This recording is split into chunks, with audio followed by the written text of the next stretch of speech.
दोस्तों, ये एक बहुत गर्व की बात है कि आज पूरी दुनिया में सबसे ज़्यादा रियल टाइम ट्रांजैक्शंस जैसे कि यूपीआई, नेफ्ट, आईएमपीएस, ये सारी ट्रांजैक्शंस सबसे ज़्यादा भारत में होती हैं। जी हाँ, रियल टाइम ट्रांजैक्शन में भारत दुनिया में नंबर 1 है, जिसने सारे डेवलप्ड कंट्री हों जैसे कि यूएस, यूके, यहाँ तक कि चाइना जैसी पॉपुलेशन में जहाँ पर बहुत ज़्यादा रियल टाइम ट्रांजैक्शन होती हैं, सबको पछाड़ दिया है। इसका जो मेन रीज़न है वो है यूपीआई। यूपीआई का मतलब है यूनिफाइड पेमेंट इंटरफेस, और इसको डेवलप किया था national payment corporation of India ने। और इस यूपीआई के अंडर आपने देखा ही होगा, आपके फ़ोन में ज़रूर कोई ना कोई ऐसी एप्लीकेशन होगी जैसे कि गूगल पे, फ़ोन पे, पेटीएम और बहुत सारी तरह की एप्लीकेशंस होती हैं जिनसे हम बारकोड को स्कैन करते हैं और पैसों को ट्रांसफ़र कर देते हैं। तो आज यूपीआई की मदद से ही इंडिया रियल टाइम ट्रांजैक्शंस में नंबर 1 हो गया है। चलिए ज़्यादा जानते हैं क्या है पूरा सिनेरियो और क्या है रियल टाइम ट्रांजैक्शन का पूरा मार्केट। तो आजकल आपने देखा ही होगा कि किसी भी शॉप में जहाँ से कोई ना कोई सामान खरीदा जाता है, जैसे कि कोई भी रेस्टोरेंट हो गया, कोई भी फ्रूट सेलर हो गया, कोई सब्जी वाला हो गया, कोई किराना शॉप हो गई, हर जगह वो यूपीआई से पेमेंट एक्सेप्ट करते ही हैं। वहाँ आपको उनकी शॉप पर बारकोड दिख जाएगा। तो ये जो है वही है UPI payment real time transaction. लेकिन इस तरह की रियल टाइम ट्रांजैक्शन में कोई भी developed country, US, UK, France, Germany, कोई भी दूर दूर तक इंडिया के कंपटीशन में नहीं है, क्योंकि इसका मेन रीज़न है दूरदर्शी सोच जो इंडिया ने 2009 में डिसाइड किया था कि हम कुछ इस तरह का डेवलप करेंगे, और इंडिया ने 2016 में ऑफिशियली यूपीआई की फॉर्म में उसे लॉन्च किया था। लेकिन एक टाइम था जब सिर्फ क्रेडिट कार्ड, डेबिट कार्ड से पेमेंट को ही डेवलप्ड माना जाता था। डेवलप्ड कंट्रीज उन पर ही फोकस करती थी, और बाहर से आपने भी देखा होगा कोई बड़े लोग आते थे या फिर कोई एनआरआई, कोई जान पहचान का लोग, तो वो सिर्फ कार्ड पेमेंट पर ही फोकस करते थे। लेकिन आज सिनेरियो पूरा चेंज हो चुका है।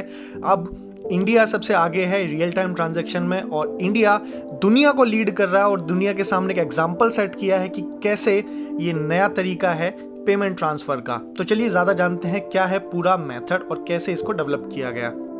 तो साल था 2009, जब डॉक्टर मनमोहन सिंह की सरकार थी, तो उन्होंने NPCI, national payment corporation of India को फॉर्म किया था, जिसने कि बाद में यूपीआई, जिसे कि हम यूनिफाइड पेमेंट इंटरफेस के नाम से जानते हैं, तो उसको डेवलप किया। तो उस टाइम पे ये देखा गया आरबीआई के थ्रू कि हर कोई व्यक्ति सिर्फ पूरे साल में 6 ट्रांजैक्शन नॉन कैश ट्रांजैक्शन करता है। जी हाँ, सिर्फ 6 ट्रांजैक्शन होती थी पूरे साल में जो नॉन कैश होती थी, बाकी सारी कैश बेस्ड ट्रांजैक्शन होती थी। लेकिन उसी टाइम में ये भी देखा गया कि 10 मिलियन ट्रांजैक्शन, यानी कि 1 crore transactions card based transaction हो रही थी। तो एक तरफ थी कार्ड बेस्ड ट्रांजैक्शन और दूसरी तरफ थी सारी की सारी कैश ट्रांजैक्शन।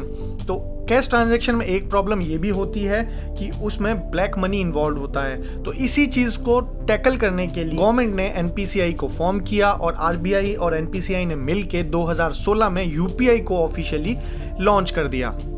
आज का अगर हम सिनेरियो देखें तो नवंबर 2021 के डेटा के बेसिस पे मंथली ट्रांजैक्शंस जो हो रही हैं इंडिया में, वो यूपीआई की हो रही हैं 4.1 बिलियन ट्रांजैक्शन पर मंथ। बात इतनी ही नहीं है, अगर वैल्यू की बात करें तो जो मंथली ट्रांजैक्शंस की वैल्यू है वो है 7 ट्रिलियन की जो ट्रांजैक्शन है। इसका मतलब है इंडिया की इकोनॉमी, जो कि अभी सिर्फ जीडीपी जो 2.8 ट्रिलियन के आसपास है, यानी डबल से भी ज़्यादा इतनी ट्रांजैक्शंस हो रही हैं।